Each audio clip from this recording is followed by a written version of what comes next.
கிறிஸ்துவுக்குள் பிரியமான தேவ ஜனங்களுக்கு ஆண்டவராக இயேசு கிறிஸ்துவுடைய இனிய நாமத்தினாலே வாழ்த்துக்கள். இந்நாளின் தியானத்துக்காக நாம் எடுத்துக்கொண்ட வேத பகுதி சங்கீதங்களின் புஸ்தகம் 16வது சங்கீதம் 7வது வசனம். எனக்கு ஆலோசனை தந்த கர்த்தரை துதிப்பேன், ராக்காலங்களிலும் என் உள் இந்திரியங்கள் என்னை உணர்த்தும். பிரியமானவர்களே, கர்த்தர் நமக்கு ஆலோசனை தருகிறார்.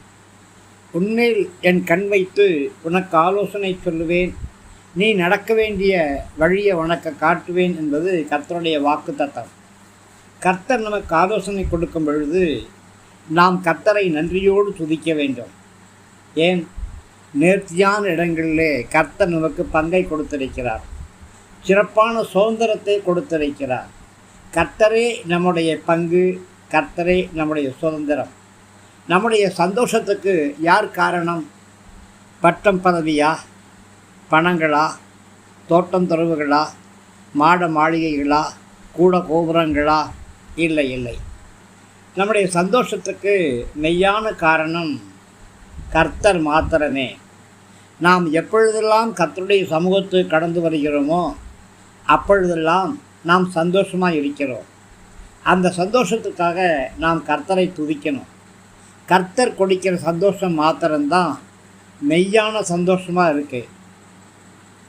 மற்ற சந்தோஷம் எல்லாம் அநித்தியமான சந்தோஷம். இந்த உலகத்தின் சந்தோஷங்கள் அநித்தியமான சந்தோஷங்கள். கர்த்தர் கொடுக்கிறது தான் நித்தியமான சந்தோஷம்.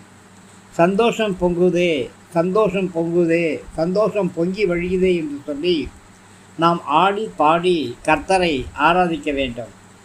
தேவன் தம்முடைய வார்த்தையினாலும் பரிசுத்த ஆவியானவராலும் நமக்கு ஆலோசனை தருகிறார்.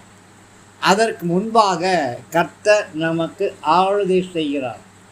ராக்காலங்களிலே நாம் அமைதியாக படுத்திருக்கும் பொழுது கர்த்தருடைய எண்ணங்கள் எல்லாம் நம்முடைய ஆலோசனையை பற்றியே யோசித்து கொண்டிருக்கும். நம் உள் இந்திரியங்கள் நம்மை உணர்த்தும். ராக்காலத்திலே நம்முடைய எல்லா வேலையும் முடிச்சுட்டு தேவனுடைய சமூகத்திலே தனியாக அமரணும். அமர்ந்து இந்த நாள் முழுவதும் கர்த்தர் செய்த எல்லா நன்மைகளுக்காக நாம் கர்த்தருக்கு நன்றி செலுத்தணும். இதுதான் ஆண்டவராகிய கர்த்தர் நம்மை எதிர்பார்ப்பது. கர்த்தர் நம்மை ஆராய்ந்து பார்க்கிறவர், சோதித்து அறிகிறவர். அதனாலே ஆண்டவரே, நேர்த்தியான இடங்களில் பங்கு கொடுத்தீரே, அதற்காக ஸ்தோத்திரம் என்று சொல்லுவோம். கர்த்தருடைய ஆலோசனை மேன்மை.